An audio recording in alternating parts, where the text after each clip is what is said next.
يا أبوك أنا جبتيها الصفر مدينة يا ضيق أنا طلعنا هذا الجواب أنا قعدت واحد runtii waxaa waaye aad iyo aad aan ugu faraxsanahay mataqaanaa soo dhaweynta fiican soo dhaweeyey waxaan saaxiibka aan aan dhaweynto wuxuu iska xiray haddaa adiga tiraahdeed forjooyin aan kusanaya intaa wuxuu iska xiray sunniyaha shaaribka iyo garka aadna u madowya waana sheekaduna facebook marka wuxuu sameeyey ninka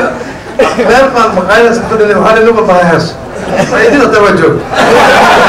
aydida u qaaday heesa macadayga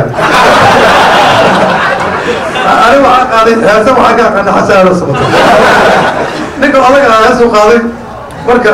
waxoogaa yar waxaa galay ninka kheyro indhuhu isku qabsaday makaroofkan afku saar nin odaya markaasan oo garaabo xunaayo xiyari marka inanku waxad wanaagsan iyo soo jeediyo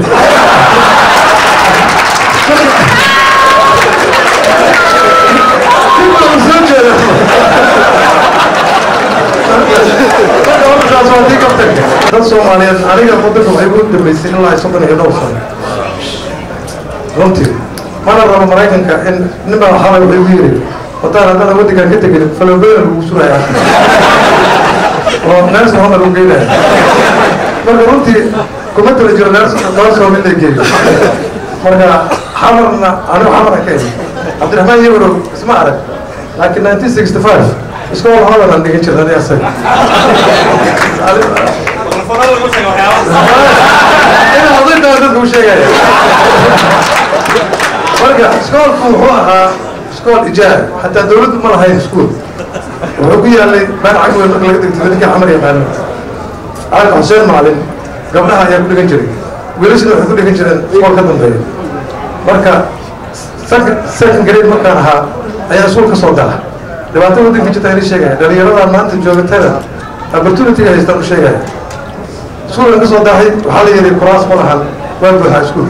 next year sug waxaa soo daa wada weyn adigoo weyn aad loo tumi ma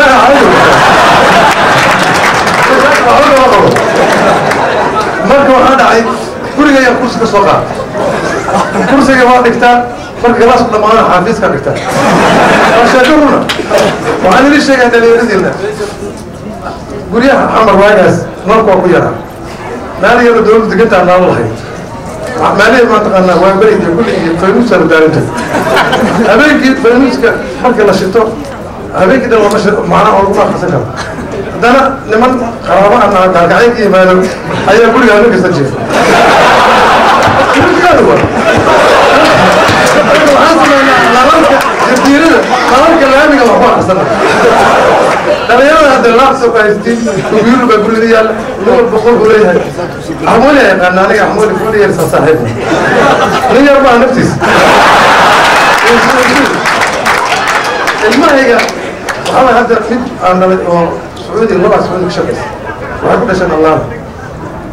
jaamacada ugu baxeen halkaan masar iska qaateen maasha allah meesha ka shaqeeya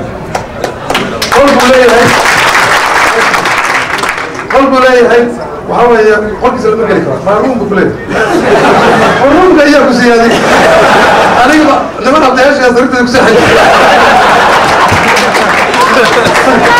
marka hadda waqtigu waa yaryahay